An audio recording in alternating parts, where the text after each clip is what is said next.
Topic 3, History Revision, 3.1.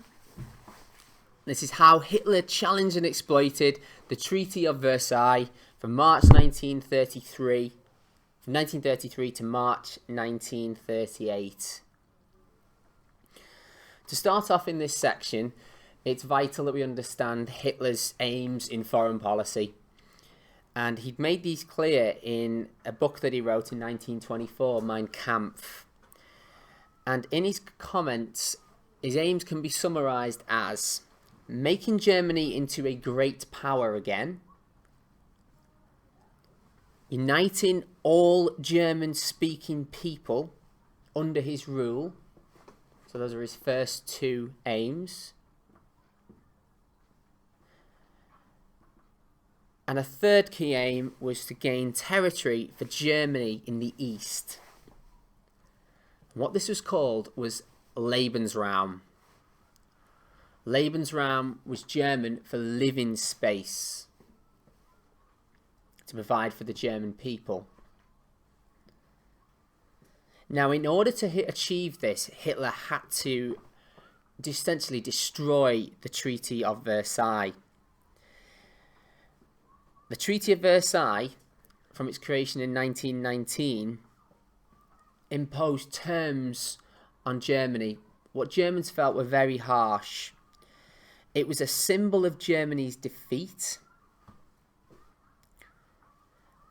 and would stop Germany regaining many of its former powers. The terms of the treaty restricted Germany's land, population, armed forces, and also meant Germany paid significant reparations.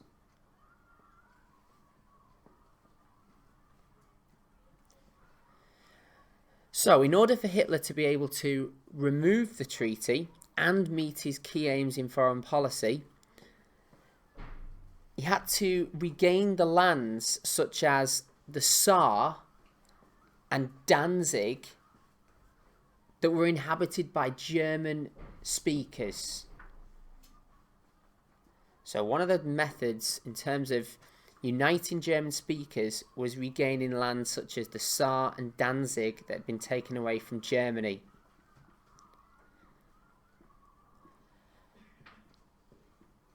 Three other key areas that Hitler could gain German speakers would be, first of all, Austria, where there were 7 million German speakers.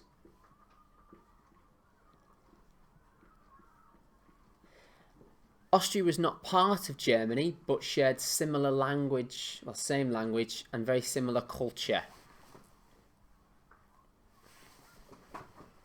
There were 4 million German speakers in Czechoslovakia and in Poland. Out of those, 3 million were in the Sudetenland. So 3 million German speakers in the Sudetenland in Czechoslovakia. Now, for Hitler to regain or can take control of these lands, the treaty would need to be ripped up and destroyed.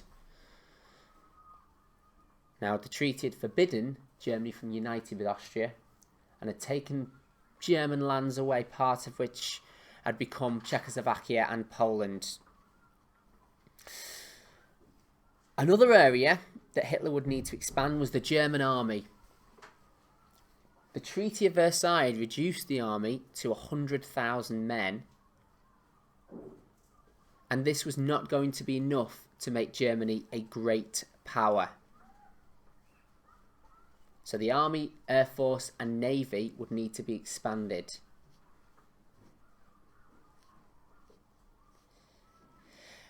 Now, Hitler's his aim of achieving Lebensraum was most likely going to come in the east against the USSR. So the USSR was likely to be the country where Hitler was targeting for Lebensraum. So more space and more materials for German people. USSR was communist and Hitler's Germany was fascist, which were direct opposites and sworn enemies, essentially. Now, in order to build explanations about Hitler's foreign policy, we've done that already by explaining why Hitler wanted to overturn the treaty, why he wanted to regain lands in the east, why he wanted Lebensraum, why he wanted to build his armed forces up. To make it better explanations, you should use examples of, for land, Saar, Danzig, Austria, Czechoslovakia, Poland,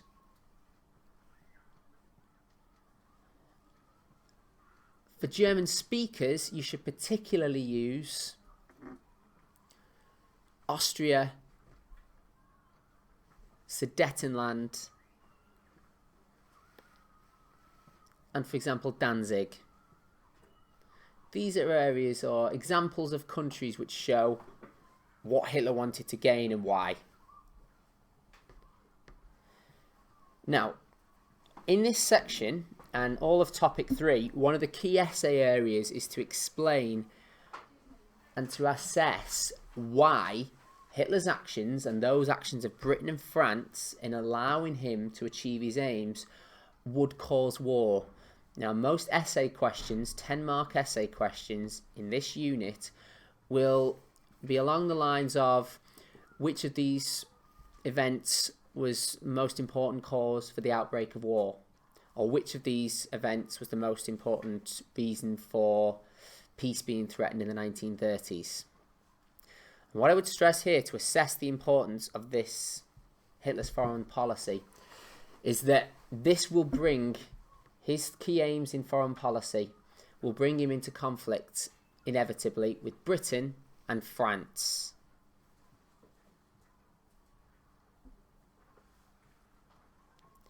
It would also, ultimately, when he was powerful enough, bring him into conflict with the USSR.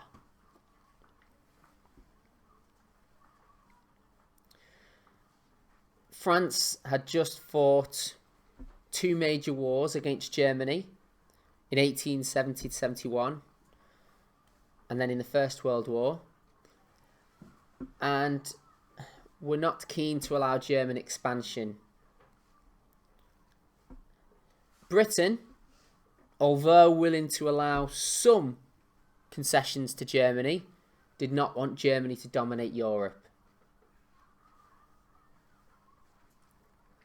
And certainly the USSR would be concerned about Hitler spreading into the East.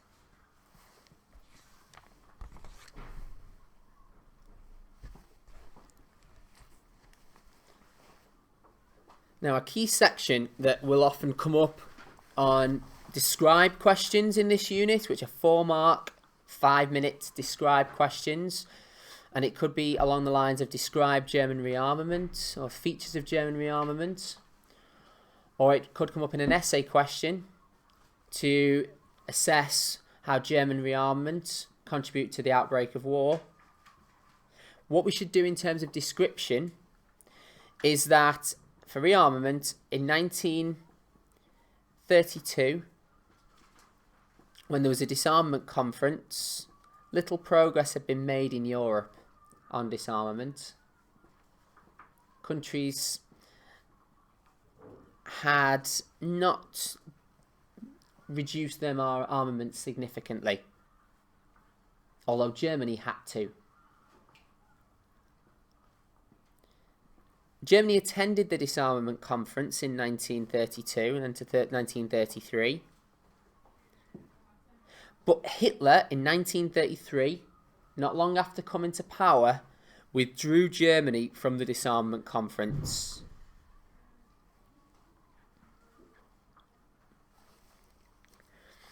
He also withdrew Germany from the League of Nations in 1933. Although Germany had been forbidden from joining the League, when it was created in 1920. They did join in 1926. So Hitler pulls them out in 1933. In terms of explanation of why Hitler claims that he needs to rearm and why he needs to pull Germany out of the disarmament conference, is that he said he would be prepared to disarm if other countries did. France, however, would never disarm because they feared another German attack. So the French reasoning for not disarming was that they feared a third German attack, and actually with good cause in the end. Hitler claims that it's only safe for Germany to have a similar army as other countries, and Germany began to rearm. And the first real key feature of this was introducing conscription in 1935. Now, conscription would mean that all German men of a certain age would need to join the armed forces.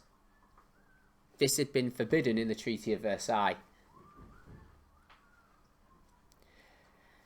Hitler's reason for conscription, now in terms of explaining why he does this, is that France had just increased its own length of conscription from 12 months to 18 months. So the French had conscription, and the German justification is that they should too, for their own security. Now the French would now have more trained soldiers, so Hitler believed that Germany should also have this. Now, in terms of explanations, in this section, in topic 3, you should first of all, in an essay, look at briefly describing what Hitler wanted or what he did. All the points that come into play, looks at what Hitler did. You should then look at explanations of why things happened. You get more marks for explanation than you do for description. That's why you keep description brief. For explanation, you look at why Hitler did things, why he took action. You should also consider another explanation of why Britain and France took no action, or why Britain and France acted in a certain way. Now, we're not telling a story, we're saying why they did it. And in this case, Britain and France don't act. The only opposition that forms, really, is the Strasser Front, which you may remember from the Abyssinian Crisis, to protest against the introduction of conscription in Germany. And the Strasser Front included Britain, France and Italy. The Soviet Union joined the League of Nations at this time also, in 1934. Britain's reasoning for not taking action against German rearmament, because remember this was banned in the Treaty of Versailles. The reason for Britain is that many people in Britain, many politicians and some of the public, felt that the Treaty of Versailles was unfair and too harsh and needed to be revised, altered. The French were more concerned with German recovery and wanted to see the treaty strengthened, but they would not act alone. The French had the army to be able to deal with this, to threaten Germany, but they didn't feel they had the support of other European nations, particularly Britain, although the French could have acted if they had chosen to. The danger for France is it was difficult to actually take action. Even though they had the option to, it was difficult. They lacked support. When they'd invaded the Ruhr and taken control of the Ruhr in 1923, because Germany had fallen behind in reparations payments, this had failed. And it caused tension between France and Britain. It starts to become clear that Britain has many sympathies with Germany because they feel the treaty is too harsh. Hitler is very clever in taking advantage of British and French differences in order to further his own policies.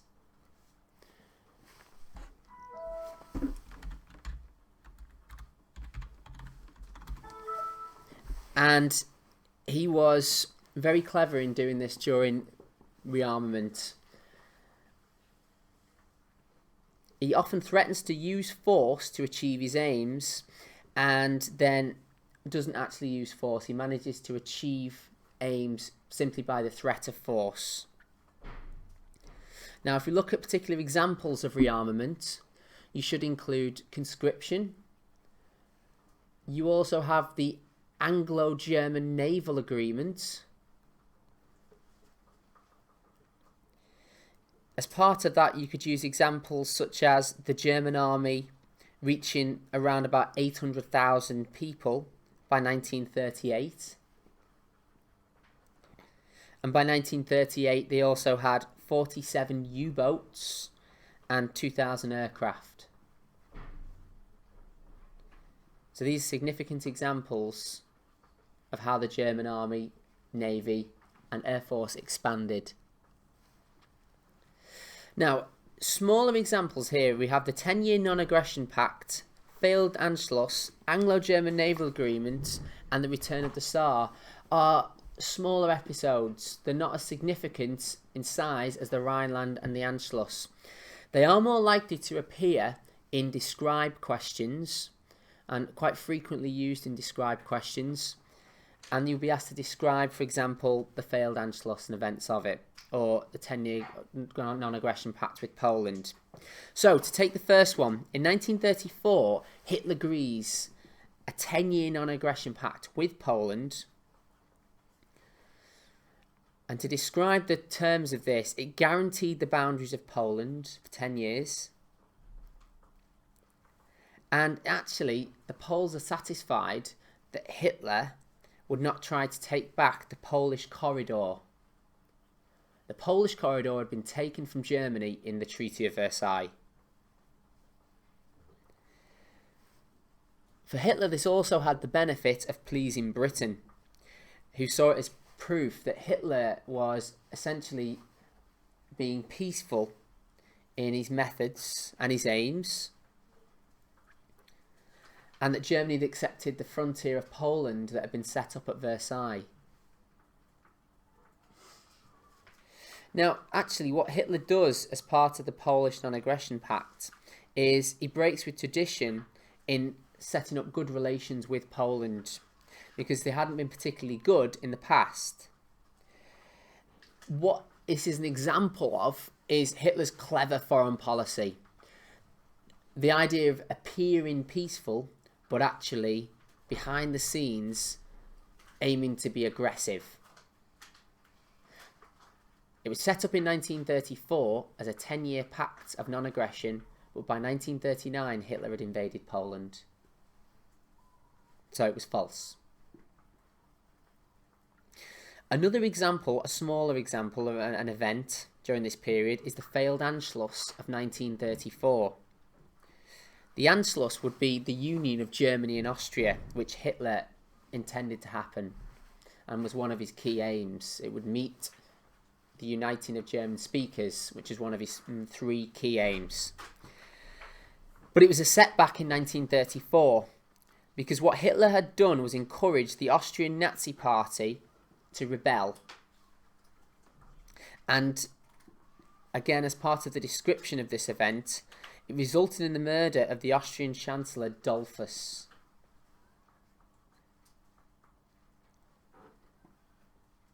Hitler's aims of reuniting or uniting Germany and Austria at this time, in the Anschluss, looked like it was going to be achieved.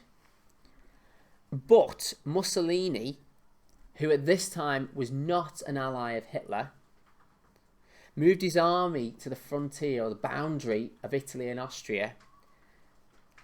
And this made sure that the Austrians kept independence and the Anschluss failed in 1934. This showed to Hitler the importance of an alliance with Mussolini, which he eventually agreed in the Rome-Berlin axis in 1936. Hitler backs down as his army is not strong enough in 1934. He's only come to power in 1933, and secret rearmament has not been enough at this stage to produce a strong army. He denies involvement with the Austrian Nazi Party and moves on. In 1935, we have a next event, which is the Anglo-German Naval Agreement. This was a success for Hitler.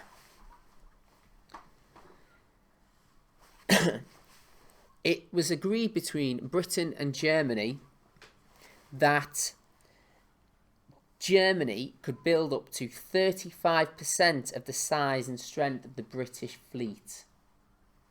So just over a third of the British fleet. Submarines were not included in this agreement. What it did for Britain was proved that Hitler was peaceful in his intentions and was willing to talk. What the problem of this for Britain was, and maintaining the Treaty of Versailles, was that they had clearly broken the treaty, Britain here, by allowing Hitler to rearm his navy.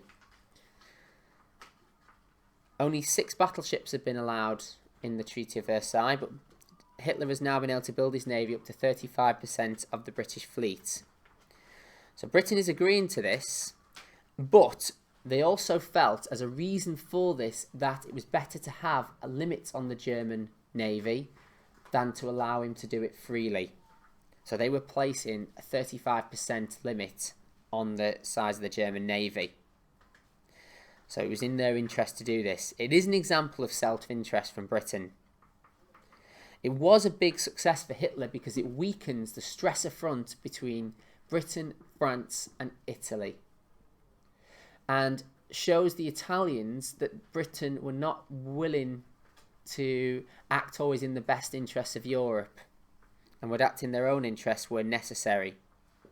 Britain had not consulted with France and Italy, and France and Italy were not happy with it. British took this action. Another event in 1935, also to coincide with the Anglo-German Naval Agreement and at the same time the introduction of German conscription, was the return of the Tsar to Germany. This happened in January 1935 when a plebiscite was held. That was a vote in the Tsar to decide whether it should remain under the control of the League of Nations. So in the Treaty of Versailles, it had been decided that the Tsar would be put under the control of the League of Nations for 15 years. And at the end there would be a vote. And this happens. And by choice, the German people could either become part of Germany, again, under German control, join France, or remain under the control of the League. They voted in large numbers, 90%, to rejoin Germany. This was significant for Hitler because Nazi propaganda could make it a great victory.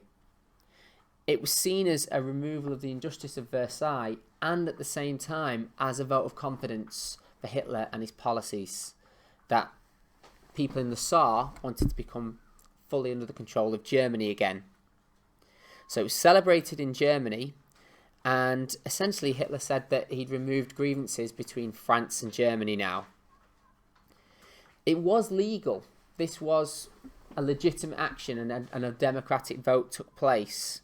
He kept within the treaty at all this time, and it was a big success also because the Tsar had significant amounts of coal, which was good for the German economy. Now we come to our two of the more major events in this section, 3.1 of 1933 to 38, and the first of these is the remilitarization of the Rhineland. A very frequently used topic, which description questions could be how Hitler described the Rhineland, the events of it. It's frequently used in essays of why it contributed to the outbreak of war and threats to peace, and also used in source questions as well, where explanation is built into this.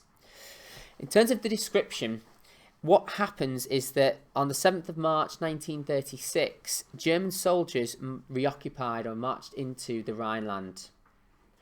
The Rhineland was always part of Germany. I should not say that it was not part of Germany, it was. But Germany, in the terms of the Treaty of Versailles, were not allowed to keep troops or weapons in the Rhineland. It was done to separate them and France, to create a buffer for France, for protection. It was also agreed in the Locarno Pact in 1925 that the boundaries agreed in the Treaty of Versailles should remain. So what Hitler does, breaks the Treaty of Versailles and the freely agreed 1925 Locarno Pact. It's a classic example of Hitler giving promises at the same time as aggression. Because as he enters the Rhineland, he gives a promise of a 25-year non-aggression pact, and that he had no more ambitions for territory in Europe. The League of Nations should have acted against this. It was a clear breach of the treaty, but there's only Soviet Russia that votes in favour of imposing sanctions on Germany. So action should have been taken, but wasn't. For explanation of why this happens, for Hitler, this is a key step to returning Germany to the status of a great power. The Rhineland not being under full German control, in terms of allowing its armed forces to be stationed there, was a major source of embarrassment for Hitler and the German people. It was not regaining German speakers because the Rhineland was already part of Germany. The big explanation that's used here is why Britain and France did not take further action. This is one of the reasons is because that Britain felt that Germany was taking back under its control its own land. And one of the reasons given by a British politician, Lord Lothian, is that Germany was only going into her own back garden, which is a classic explanation to use. Britain felt the treaty was too harsh, Treaty of Versailles, and they felt that Germany had genuine grievances and they were doing nothing wrong in moving troops into its own territory. France should have acted because this was a clear threat to its future security, but they would not do so without the support of Britain. And at the time, the French government was divided, couldn't decide upon taking action against Germany. Another reason for Britain and France not taking action was that at the time they were more concerned about the Abyssinian Crisis. So this takes place in 1936 at the height of the Abyssinian Crisis. What Mussolini was doing was invading another country in Abyssinia. The excuse in the Rhineland example is that Hitler was only moving troops back into an area of his own country. Really, Britain and France were not willing to go to war and not willing to risk war at this time. And at the end of March, Hitler held a vote in Germany on his policies. 99% of those who voted were in favour of them. However, the validity of that vote should come into question, as many of the votes under Hitler's regime were rigged. When Hitler enters there and the German troops, it's to the great support, really, of the Rhineland people. Lots of flags waved, used in propaganda, but generally it was welcomed in the Rhineland. This is a major event in contributing to the outbreak of war in 1939. It's really, I suppose, a key turning point that you could say. Because if Britain and France had taken action against Hitler in 1936, it's likely that he could have been stopped. And this is what you should stress when you're assessing its impact. Hitler enters the Rhineland against the advice of his generals. So there was a missed opportunity for Britain and France to turn Hitler's generals in the army against Hitler. The German army considered that they were not strong enough to resist if the French army opposed them. because the French army was much bigger and stronger at this time. He also does it against the advice of his financial ministers, who said that sanctions would be dangerous for Germany economically. His generals did have orders to withdraw if they were opposed by the French, so this is a big missed opportunity. It's a major contribution to the outbreak of war because Hitler gained confidence from the remilitarization of the Rhineland, because he'd now successfully reversed the Treaty of Versailles and gave him the confidence to move on to another area, which is Austria, and to move on to the Anschluss. It also gives him the confidence to remove future grievances, such as regaining Danzig and the Polish corridor. And it's important that you use examples rather than just say that Hitler gained confidence. His position in Germany is strengthened. He gains more support from his generals, who had been wary of Hitler and not had much trust in him. He'd proved his ministers and his army generals wrong. Again, his confidence is increased, and it's also backed up by him signing the Rome-Berlin Axis with Mussolini in Italy in 1936.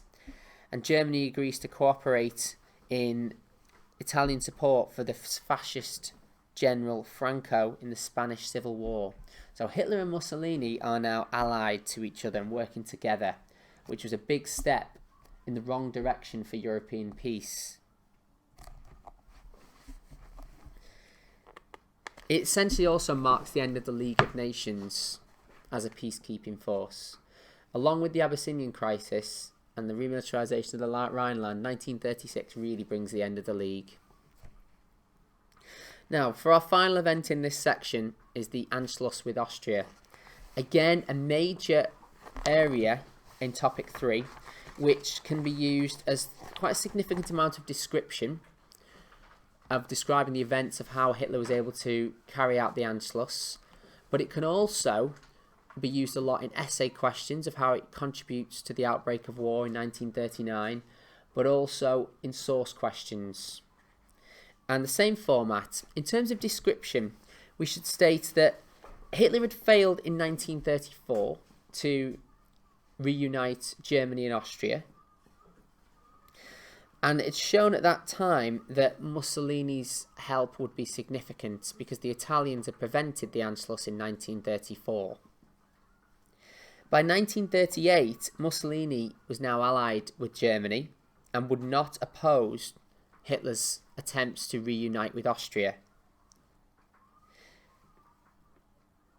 He was occupied in the Spanish Civil War alongside Hitler and German troops, and Austria would not get Italy's support at this time. The way Hitler goes about it is that, again, the Austrian Nazi Party are given encouragement by Hitler, and the party had remained strong in Austria. The Austrian Chancellor, Schuschnigg, difficult spelling, appealed to Hitler for help to end plotting by the Nazi Party in Austria to overthrow the Austrian government. Hitler refuses this and puts pressure on Schuschnigg.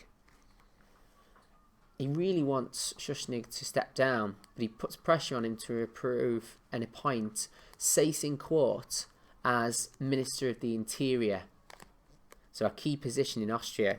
Seyss-Inquart was the leader of the Nazi Party in Austria. Now, there are riots and demonstrations by the Nazis, and this is encouraged by Hitler. So these riots and demonstrations against the Austrian government are important in bringing about the downfall of the Austrian government. So Seyss-Inquart and Hitler both support this. Schuschnigg tries to save the independence of Austria and to end the disturbances by calling a plebiscite, a vote, on whether the Austrian people wanted independence or to become part of Germany. So Schuschnigg has taken a bold step. Now this alarms Hitler, because actually there were many Austrians who favoured Anschluss, but many who would want to remain independent. And Hitler's not prepared to take this risk. And what Hitler decides to do is he moves his troops to the border with Austria, and he puts pressure on Schuschnigg to step down. And what Hitler is doing is forcing Schuschnigg to call off the plebiscite and to resign. What Schuschnigg is faced with the option of is bloodshed and fighting between Germany and Austria, which Austria would certainly lose, or step down and accept Germany be taking over and taking control of Austria. Now what we've done here is given a lot of description, and that's a key in Austria in the Anschluss in this section, because this often comes up as a described question. And Seyss-Inquart replaced Schuschnigg as Chancellor and invited the Germans into Austria to restore order. It's a clever tactic used time and again by Hitler to appear peaceful but actually be aggressive. So as he enters, he doesn't look like a conqueror, he looks like someone who's restoring peace. And on the 12th of March, the Germans enter. In terms of explanation of this, what we should stress is that Hitler is achieving one of his key aims here. So why he's doing it, he has the aim of reuniting Germany and Austria.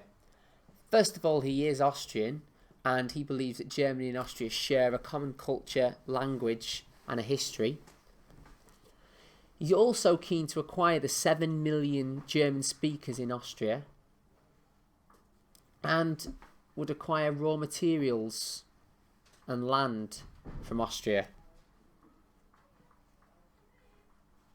So as economic resources of iron and steel.